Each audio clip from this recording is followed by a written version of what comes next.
Hello student, welcome to my channel called with Rahul Kumawat. We are going to discuss another question which is based on bit manipulation itself only. ये questions एक बहुत ही famous questions है और ये questions काफ़ी बार फांग companies के अंदर पूछा गया है। तो आप इस क्वेश्चंस को एक इम्पॉर्टेंट क्वेश्चंस के नज़रिए से देखें तो हम इस क्वेश्चंस को डिस्कस करते हैं कि what this question is. Okay, so ये क्वेश्चन है, in a given array all elements appear 3 times except 1 element. मतलब एक एलिमेंट ऐसा है जो 3 बार नहीं आया, बाकी सारे एलिमेंट 3 टाइम्स आए हैं। तो फाइंड दैट 1 एलिमेंट जो कि एक ही बार आया है। So for example, suppose if the array is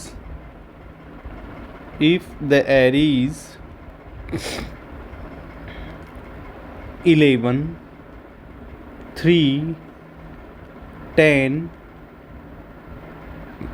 11 11 3 3 10 10, suppose this is an array.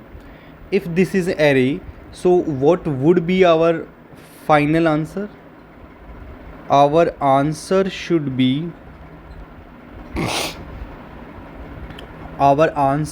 be what? यहाँ पे देखेंगे तो 11 3 बार आया है, 3 टाइम्स आया है, 10 बार आया है, 3 बार आया है। For example, if this is an array, so the answer would be 10 only. Why so? Because this 11 appear 3 times, 3 appear 3 times, but 10 appear only 2 times. So if 10 does not appear 3 times, then our answer would be what? 10. मतलब जो भी element 3 बार नहीं आ रहा है वही हमारा answer होगा। So the answer would be here is 10 only. अब इस क्वेश्चन को कैसे सोल्व किया जा सकता है? By using bit manipulation. So bit manipulation is very important in order to solve this question in a order of n time complexity. तो order of n time complexity के लिए बिट मैनिपुलेशन इसमें काफ़ी important role play करेगा। समझते हैं कि इस क्वेश्चन को हम किस तरह से सॉल्व कर सकते हैं। ओके, सो यस, अगर हम यहाँ पे देखें तो 11 3 टाइम्स आया है। 11 कितनी बार आया है? 3 बार आया है। 11 को बाइनरी रिप्रेजेंटेशन में कन्वर्ट करेंगे तो it will be 1 0 1 1। Okay, 11 3 times आया है तो इट विल बी 1 0 1 1। 11 3 टाइम्स आया है तो it will be 1 0 1 1। Okay, 3 times आया है, 3 को बाइनरी रिप्रेजेंटेशन होता है 0 0 1 1। 3 टाइम्स आया है तो that will be 0 0 1 and 1। 3 times आया है that will be 0 0 1 and 1। But 10 2 बार ही आया है। So it would be what? It would be 1 0 1 0 and 10 will be what? 1 0 1 0। Okay, अब अगर हम इसमें देखें, if we count each bit, तो नंबर ऑफ एलिमेंट जो 3 टाइम्स आए हैं उनका समेशन भी हर काउंट का 3 होना चाहिए। For example, this is 1 2 3 4 and 5. Okay, the summation of this will be what? 5 0 0 0 0 0, the summation would be 0। 1 2 3 4 5 6 7 and 8, so that will be 8। and 1 2 3 4 5 6, 1 2 3 4 5 and 6, summation would be 6। हमने यहाँ पे समेशन निकाला हर बिट का। अब ध्यान देने वाली बात यहाँ पे ये है कि if summation, if each bit, if summation of bit, if summation of that bit,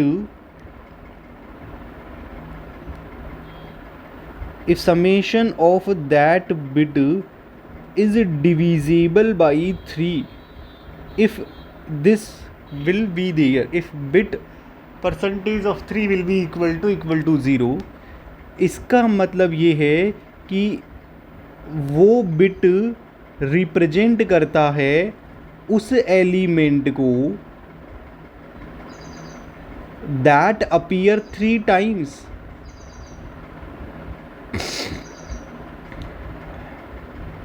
क्योंकि अगर वो 3 बार आया है तो उसको 3 बार हमने काउंट कर लिया है, and that's why that summation would directly be divisible by 3 for sure. जैसे 11 3 बार आया है तो therefore 1 2 and 3 that will B 3 only. 3 बार आया है तो अगेन 1 2 एंड 3 ओनली। तो अगर कोई भी एलिमेंट 3 टाइम्स आएगा तो वो हमेशा उसका समेशन 3 से डिविजिबल होगा। मान लो अगर 5 जो है वो भी 3 बार आता तो अगेन उसका भी काउंट होता 3, तो all will be divisible by 3। But if कोई भी एलिमेंट जो 3 टाइम्स नहीं आया है, for example 10 appears only 2 time, अगर 10 अपीयर 2 टाइम्स है तो ये वाला एलिमेंट का summation will not be divisible by 3, will not be divisible by 3, will not be divisible by 3, क्योंकि तो 2 बार ही आया है। सो अगर ये 2 बार ही आया है तो उसका टोटल अगर समेशन करोगे तो it will contribute in 2 time, it will not contribute till 3 time. 3 बार वो नहीं आएगा, ओनली 2 बार आएगा। जैसे ये हमने जो काउंट किया फर्स्ट बिट को, दैट विल बी 1 2 3 4 एंड 5, तो दैट विल बी 5 ओनली। अब 5 is not divisible by 3।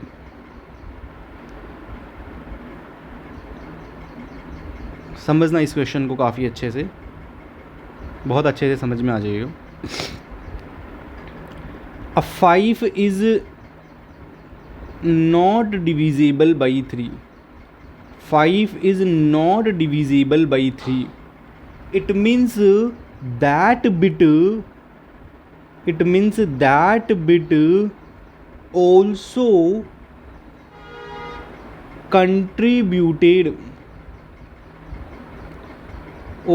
contributed by that element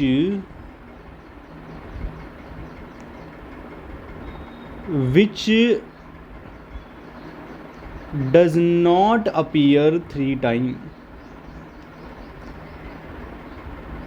मतलब वो बिट वैसे एलिमेंट से भी एक नंबर ले रहा होगा जो 3 बार नहीं आया है, जैसे यहाँ पे 10। सिंपल। तो यहाँ का जो बिट है वो हम यहाँ पे उस एलिमेंट को हम यहाँ पे काउंट करेंगे और that element will be your final answer. समझ में आ रहा है? तो that element will be what, that element will be final answer. Simple बात ये है, अगर आपका बिट 3 से डिविजिबल है, अगर आपका बिट डिविजिबल है 3 से, इसका मतलब यहाँ पे सारे एलिमेंट वही हैं जो 3 टाइम्स आए हैं। और अगर बिट का समेशन डिविजिबल नहीं है 3 से, इसमें it means what, it means इसमें वह एलिमेंट का बिट भी है जो 3 टाइम्स नहीं है, और वही हमें निकालना है। That will be your final answer only, that element will be your final answer only. Okay, तो अब हम इसको कोड करते हैं कि इसको हम कोड कैसे कर सकते हैं।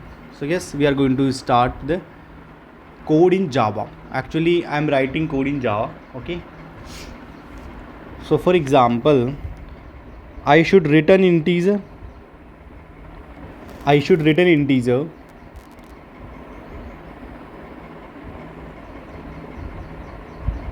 Suppose the name of that function is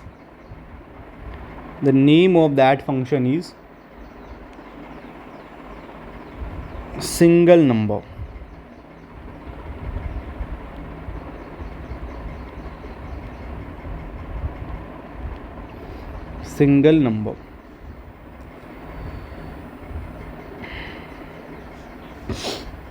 And there is a array which is given to us, that will be nums only.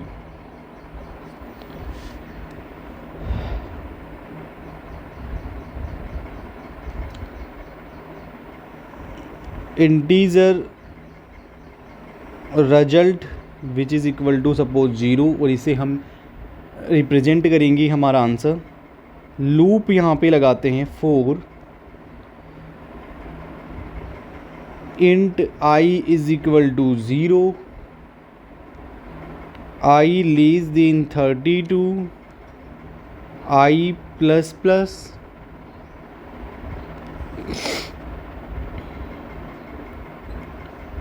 integer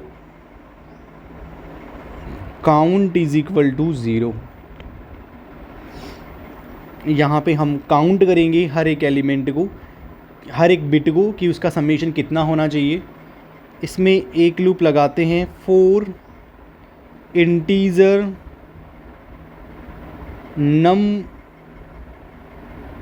nums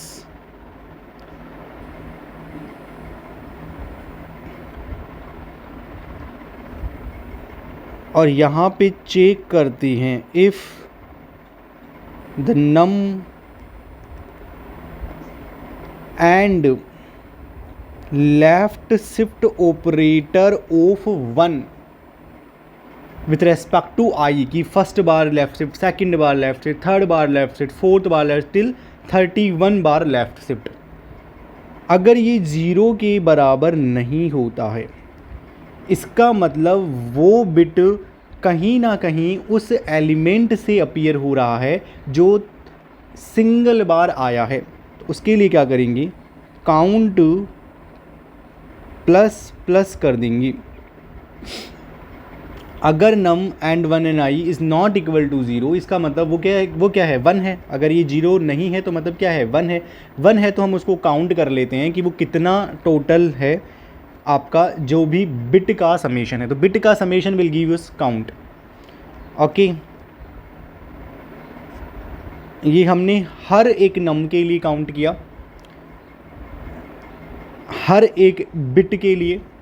and if count percentage of 3 is not equal to 0, इसका क्या मतलब, इसका मतलब है कि that element, that bit is contributed by the element which appear only one time.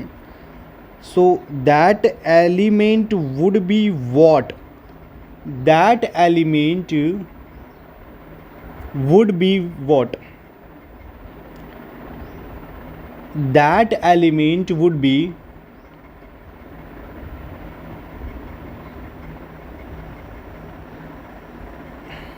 that element will be result or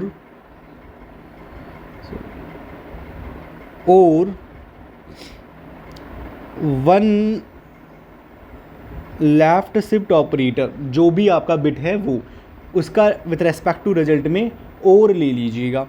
तो that will be your final answer and then return result also.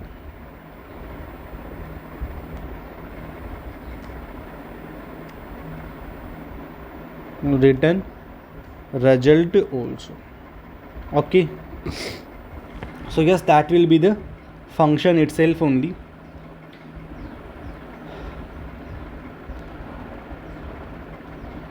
Okay, so result will be what, कि वो element,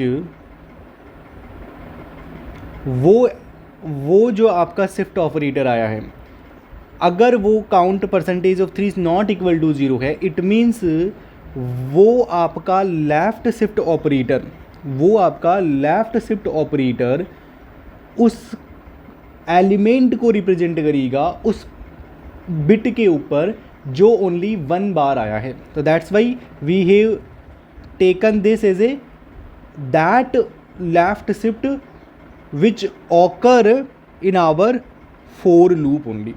for example के तौर पे suppose ये यहाँ पे अभी हम हैं, सपोज़ यहाँ पे अभी हम हैं, ये हमारा मास्क है और यहाँ इस मास्क पे that will be what, that will be 1 left shift operator 1 2 3 3 only. तो that is 1 left shift operator 3. और अगर 1 लेफ्ट शिफ्ट ऑपरेटर 3 में अगर मैंने काउंट किए नंबर और वो काउंटिंग मेरा परसेंटेज ऑफ 3 से डिविजिबल नहीं है, इसका मतलब we need to add that 1 left shift operator 3 only, because that will represent what, that will represent that element which appear 1 time. और वही तो हम यहाँ पे काउंट कर रहे हैं, वही तो हम यहाँ पे रिजल्ट के अंदर उसको डिफाइन कर रहे हैं, that element appear 1 time. Okay, simple. और then what, or then what, then return that result also. So yes, that is a very good questions.